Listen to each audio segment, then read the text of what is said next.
Colonel, we have to remind you, ayan na naman tayo. Chairman, We want to protect the organization, but of course, kapag may mga nakikita kami nagsisinungaling, pasensya na po kayo, but we have to reform the organization. Pero dito, dapat hindi ka babago-bago ng mga statement mo, kasi nahuhuli tayo sa ganyan eh. Be precise on your answer. If you don't really know yet the answer, be sure that you will tell us that you are not yet sure sa mga sagot mo. Para hindi naman po kami magkaroon ng feeling that we are being fooled dito sa hearing. Okay, go ahead, Congressman Fernandez, if you still have one question to ask. Mr. Chair.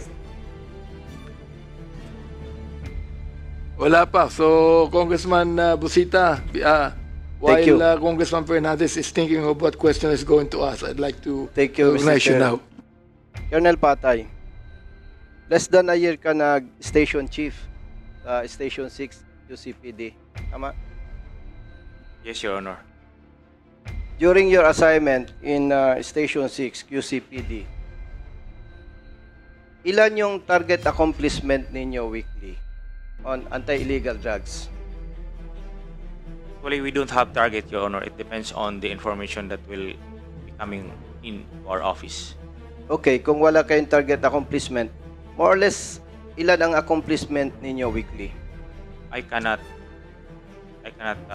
give the exact numbers, Your Honor, because it's been a long time ago. Okay, thank you, Mr. Chair. Wala kayong quota? Wala po, Your Honor. Wala. And you're not pressured to produce? Not pressured, Mr. Chair. Okay. Mr. Chair, I'm sorry, may nalimutan lang po ako. Sige po. If I may.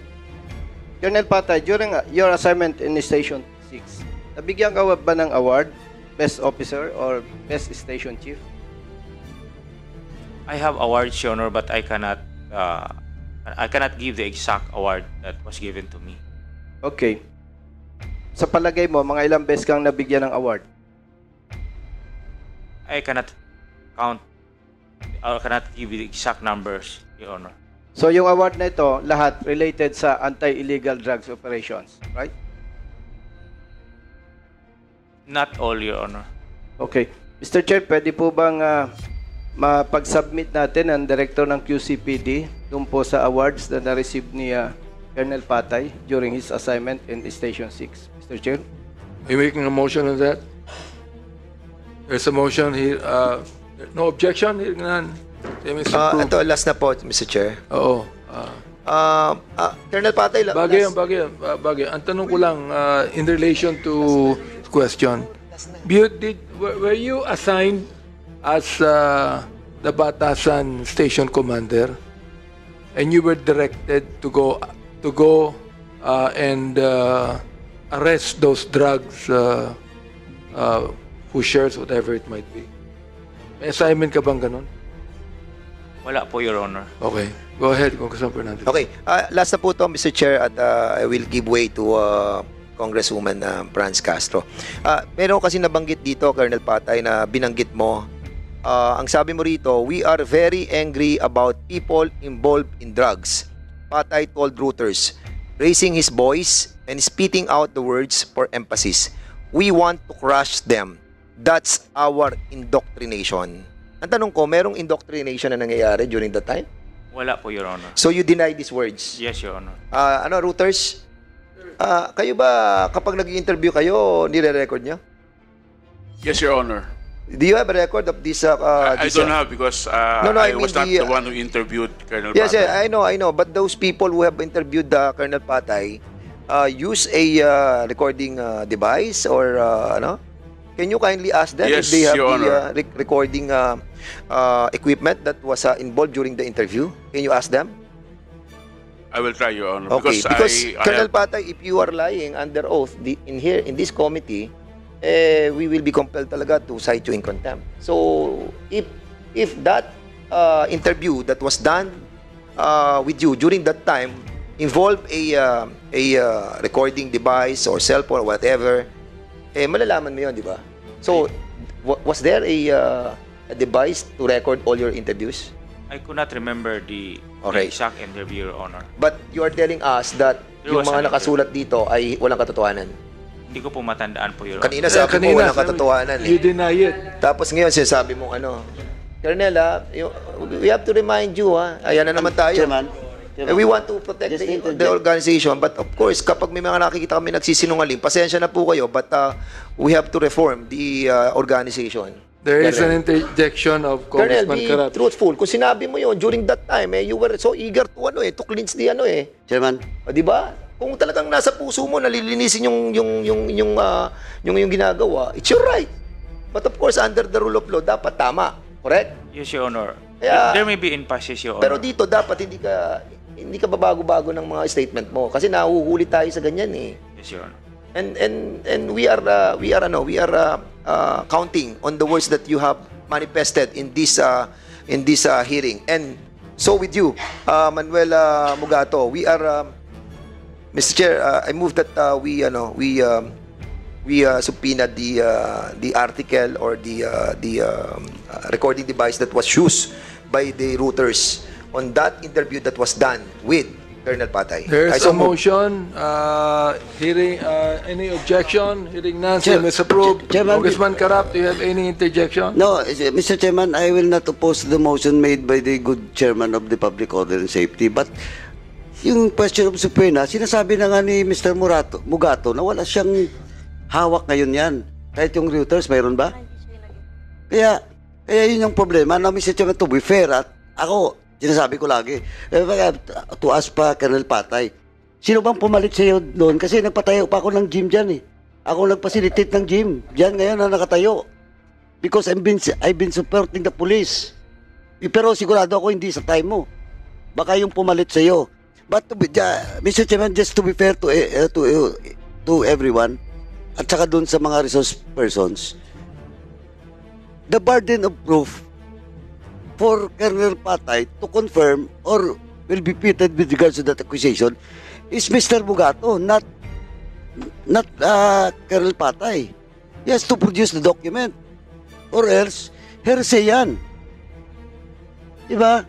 Hindi pwede dito na, of course, sabihin mo si Colonel Patay, ganitong sinabi niya, blah, blah, blah, but where's your proof? Diba? Yeah, it's the burden of proof is with Manuel Mugato, Mr. Chairman, not with Colonel Patay. Thank you, Mr. Chairman. That's why, Mr. Mugato, we're not referring to subpoena you, but we are asking Roter to provide because Roter has a record of it. Can you do that, Mr. Mugato? Your Honor, maybe the committee can write Reuters about this. Okay, we're going to write a letter. We'd like to find out if what you're saying is true and that Colonel Patay here is actually denying the truthfulness of your account. So once again, I'd like to ask Colonel Patay, are you denying it or you do not know? I cannot. Cannot remember. Are you denying it now? Because a moment ago you were denying that you said it. Now you cannot remember. So what is true here? Your Honor, I cannot exactly remember the words that I uttered, Your Honor. So therefore you were actually rejecting your first statement that you're denying that you said it. Yes, Your Honor, the accuracy of the statement, Your Honor. Because look, I will not hesitate to make a motion to contempt you. I will not hesitate to arrest you here and be one of the congressmen in this Congress. Oh, I'm not going to hesitate to arrest you and put you in ang tawag doon? Custody. In custody in this house. Because look, nakakalito ka na. Kanina, dinenay mo yon. Tinanong ka ni Congressman Fernandez. Ngayon, you said you do not even know. So what are you doing to us here? See, I'd like you to remember, Colonel Patay, that we have been elected by the people to investigate. You know, This might not be a court. See? Because we're doing it in a legislation, yet we have the authority to investigate. And because of that, we have the authority to arrest and put you in contempt. So what are you saying now? Your Honor, I cannot remember the exact words, Your Honor. Mr. Chairman, no, since the Colonel Patay is trying to change his manifestation a while ago, let it be a reminder to him that in the next query of any member of this committee, be precise on your answer. If you don't really know yet the answer, be sure that you will tell us that you are not yet sure sa mga sagot mo, para hindi naman po kami magkaroon ng feeling that we are being fooled dito sa hearing. And I think, Mr. Chairman, let's give him another chance, no? Since nag-manifest naman po siya na hindi na niya matandaan. Actually, meron pa akong tanong dito pero I don't want to ask you anymore. I just wanted to subpoena first yung mga dokumento na galing talaga sa routers. Kung meron talaga ngayong ni-record, para at least we can verify the answer of Colonel Patay. No? So, Mr. Bugato, what is your answer to the query of Congressman Fernandez? I'm not in a position to ask for the record. Maybe the committee can directly write to Reuters. We're going to write a letter to Reuters and we'll hand it to you to give to them, okay? Because look, marami ka nang sinabi dito nung first hearing pa Okay. ang hirap niyan, nakikinig kami sa'yo, tapos wala kami makitang proof na sinasabi mo. O baka ikaw ay sa mga marites dyan. Okay? Pwede ba? Para naman maniwala ang taong bayan na totoo sinasabi mo. Yes, Your Honor, because I'm basing my testimony Mr. based on the Bugato, Reuters report. Kawawa naman tong si Colonel Patay, if you're accusing him of more than 100 people under his watch that have been killed because of the war on drugs, then you don't even have a record of it. Kawawa po naman to na pinagbibintangan natin na wala kayong proof. So nais namin makuha yung ebidensyang yan. So we're going to write a letter, Comsec, about that, okay?